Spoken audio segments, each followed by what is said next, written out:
السلام عليكم ورحمة الله وبركاته. خواتي المتقاعدين والمتقاعدات داخل وخارج الوطن، صلوا على سيدنا محمد وعلى آله أجمعين. اللهم صل وسلم وبارك على سيدنا محمد وعلى آله أجمعين. اليوم جبت لكم كامل على الزيادات تاع المتقاعدين: التأمين السنوي، الزيادات الاستثنائية، المنح الجزافية، وزيادات أكتوبر، وحتى الوعود الكبيرة اللي راهي مبرمجة لعام 2026 إن شاء الله. وزيد تصريحات مهمة من عند المدير الجديد للمنظمة الوطنية للمتقاعدين.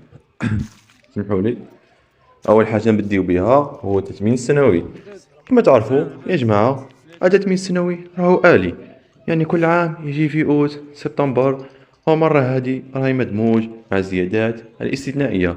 ماشي غير زيادة صغيرة برك، لا، راهي محسوبة باش ترفع شوية المعاشات وترد الروح للمتقاعد، والنسب اللي راهي مطروحة بين 7% و 15% حسب الفئات. وتاني حاجة الزيادات الاستثنائية. الحكومة هاد المرة ما حبش تخلي الأمور كما هي، لا، قررت تزيد زيادة استثنائية خاصة بالمتقاعدين اللي عندهم معاشات ضعيفة. يعني اللي عنده أقل من 20 ألف دينار جزائري ولا 25 ألف دينار جزائري راه يستفاد من زيادة فوق التأمين السنوي. والمنح الجزافية كاين حديث مؤكد على المنح الجزافية إضافية، رايحة تمس بزاف فئات، منهم أصحاب الأمراض المزمنة، الأرامل والشهداء وأبناء المجاهدين والمتقاعدين العسكريين، وحتى جنود الاستبقاء والعشية السوداء اللي كانوا مهمشين بزاف لحد الآن. والرقم اللي راه مطروح بقوة هو 700 ألف دينار وسنتيم، يعني 7 ملايين سنتيم للمرضى المزمنين، وهذه منحة خاصة باش يواجهوا غلاء الأدوية والتكاليف الصحية.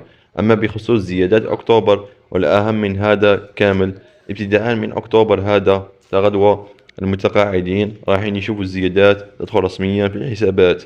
يعني الشهر الجاي بإذن الله المعاشات يطلعوا والمنح الجزافية تضاف.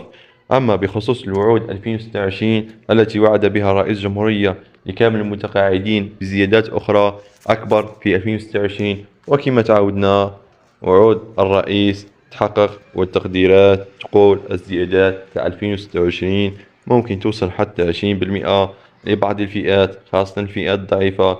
يعني اللي عنده 15 ألف ولا 18 ألف دينار راهو يوصل يولي يدي 25 ألف دينار جزائري ولا حتى 27 على الأقل.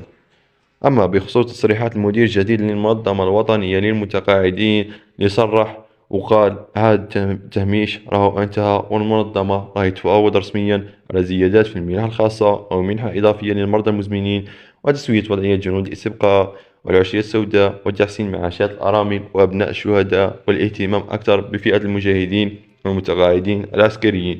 إذا يا خوتنا الأعزاء، أكتوبر داخل فيه زيادات رسمية، و2026 راه كاين وعد أكبر وزيادات أقوى. المنظمة الوطنية للمتقاعدين راهي واقفة في صف المتقاعد وتدافع عن حقوقه المشروطة بإذن الله.